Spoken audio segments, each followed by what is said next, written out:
Morning tree lovers, thanks for looking in on the Eco Geeko channel on location here in Portugal. The perfect place to be looking at this tree over my left shoulder. This is the Cork oak, Quercus suber. It's a fantastic tree.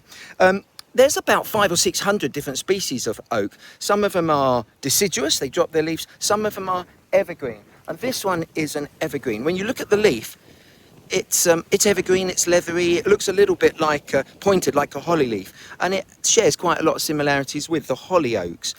So it's particularly drought resistant, and so it can grow really well here in Portugal. But like all oak trees, it does produce acorns, and you can see this very big one here.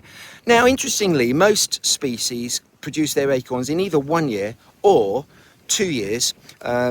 This one, depending on the season, if it's a really harsh season, I think, or if it's particularly dry or whatever, then they'll take not just 1 but 2. So this one can go either 1 or 2 years, which is quite interesting.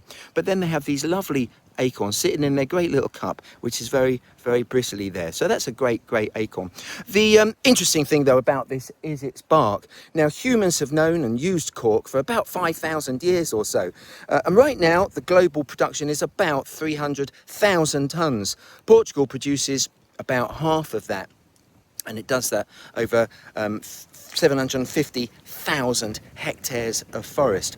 So one little tree grows for about 25 years, and then they can come along and they cut a necklace all the way around it, at about, just above your head height, if you like, and then they peel it in long strips coming off. It's one of those few trees that then, as long as you're careful, and obviously it's a real skill, that you don't damage the living cells underneath and you don't kill the tree. Obviously, if you do it badly, then you do kill the tree. But this is a really brilliant and sustainable product.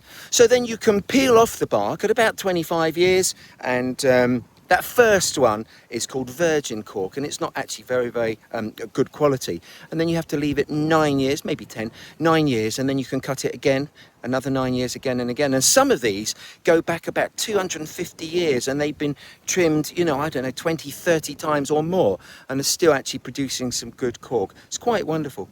Cork is also a really important product from a scientific point of view.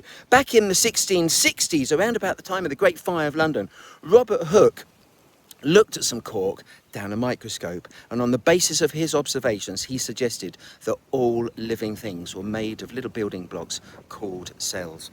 Well, we've moved on since then, and cork is used for buoyancy aids and shoes, and of course, corks in your bottle of wine. So you're not really likely to find this tree very frequently in the UK. There are some brilliant ones. There's a fantastic one on the North Circular Road in London, but also in the different botanical gardens around and about. So you can find one, but you'll certainly be able to find a cork. Pop open a bottle of champagne, think about the lovely tree. This is the cork oak, and don't forget to subscribe to the Eco Geeko.